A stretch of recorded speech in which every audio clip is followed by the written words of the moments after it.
레위기 참 지루하고 딱딱하게 느껴지시죠? 저도 오랫동안 그렇게 생각했습니다. 그러다 어느 날 한 구절 앞에서 종가 발걸음에 뗄 수가 없었어요. 여기엔 그냥 죽고 사는 문제가 아니었습니다. 한 아버지가 자기 눈앞에서 두 아들을 잃은 그 끔찍한 슬픔 위에서 선포된 정말 서슬퍼른 하나님의 명령이 숨겨져 있더군요. 죽음을 면하라. 이건 그냥 권고가 아닙니다. 이건 경고예요. 하나님을 가장 가까이서 섬기는 제사장에게 내려진 절대적이고도 최종적인 명령이죠. 아니, 근데 왜 하필 술이었을까요? 그냥 실수하지 말라는 그런 차원이었을까요? 아닙니다. 이 명령 뒤에는요, 우리가 생각하는 것보다 훨씬 더 깊고 비극적인 이야기가 숨어 있습니다. 이 법을 제대로 이해하려면 우리는 시간을 거슬러 올라가서 한 비극적인 사건의 현장으로 직접 들어가 봐야만 합니다. 왜냐하면 이 명령은 차가운 돌판에 새겨진 율법이기 이전에 한 아버지의 뜨거운 눈물에서 시작됐기 때문입니다. 이 명령을 받은 사람, 바로 대제사장 아론입니다. 그리고 이 명령이 내려지기 불과 몇 분 전 아론은 자기의 두 아들 나답과 아비후가 하나님이 보낸 불에 타 죽는 걸 자기 눈으로 똑똑히 봐야만 했습니다. 그런데 여기서 정말 놀라운 사실 하나를 발견하게 돼요. 레위기 전체를 통틀어서 하나님께서 모세를 거치지 않고 아론 한 사람에게만 직접 말씀하시는 장면은 바로 이 장면이 유일합니다. 이건 그냥 율법 전달이 아니에요. 아들을 잃고 모든 게 무너져 내렸을 그 아버지에게 아론아, 너는 여전히 나의 대제사장이다 라고 온 백성 앞에서 다시 세워주시는 하나님의 아주 특별한 위로이자 재확인이었던 거죠. 그렇다면 왜 하필이면 이 끔찍한 비극 직후에 술에 대한 명령이 주어졌을까요? 문맥은 딱 한 가지 사실을 가리키고 있습니다. 바로 나답과 아비후가 술에 취해서 영적인 분별력을 잃었고 그 결과 하나님이 명하지 않은 다른 불을 드리는 치명적인 죄를 저질렀다는 겁니다. 이 금주령은 그 비극에 대한 하나님의 정확한 진단이자 처방이었던 셈입니다. 하지만 이야기는 여기서 끝나지 않습니다. 만약 이 명령이 단순히 술 마시고 실수하지 마라는 교훈에 그쳤다면 레위기는 그냥 그런 도덕책에 불과했을 겁니다. 하나님께서 술을 금하신 진짜 이유는요, 제사장이 뭘 하지 말아야 하는가가 아니라 대체 무엇을 해야만 하는 존재인가, 그 본질적인 사명을 알려주기 위해서였습니다.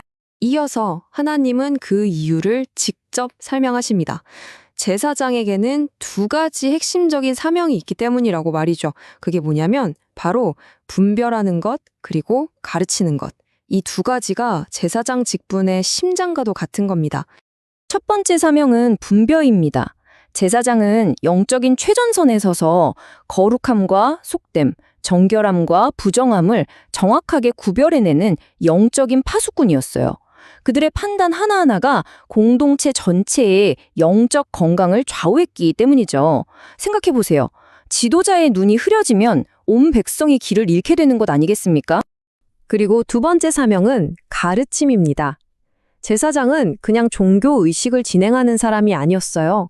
하나님의 뜻과 법도를 백성들의 삶 속에 살아있는 말씀으로 풀어내야 할 책임이 있는 교사였습니다. 그러려면 세상의 것들에 취해서 정신이 흐려져서는 절대로 안 됐죠. 오직 맑은 정신, 깨어있는 영으로 하나님의 말씀 앞에 서야만 했습니다. 자, 그렇다면 이 수천 년 전의 명령이 오늘을 사는 우리와 도대체 무슨 상관이 있을까요? 우리는 제사장도 아니고 성막에서 제사를 드리는 것도 아닌데요. 오늘날 우리를 취하게 만드는 포도주는 뭘까요? 이건 단지 알코올만의 이야기가 아닙니다. 우리의 영혼을 마비시키는 분주함, 하나님의 음성을 듣지 못하게 하는 세상의 소음, 끝없는 소비주의, 또 안일함과 무관심, 이 모든 것이 우리의 영적 분별력을 흐리게 만드는 현대판 독주인 셈이죠. 한번 보세요. 영적으로 취한 삶과 깨어있는 삶의 차이는 이렇게나 분명합니다. 한쪽은 판단력이 흐려져서 거짓의 속수무책으로 넘어가지만 다른 한쪽은 진리를 분별하고 아주 민첩하게 반응하죠. 우리는 사실 매일 이 둘 중 하나의 상태를 선택하며 살아가고 있는 겁니다. 자, 이제 이 레위기의 고대 율법이 수천 년의 시간을 훌쩍 뛰어넘어서 저 십자가 위에서 어떻게 우리를 위한 생명의 복음으로 완성되는지 그 가장 중요하고 놀라운 이야기로 들어가 보겠습니다. 신약 성경은 우리에게 정말 충격적인 선언을 합니다.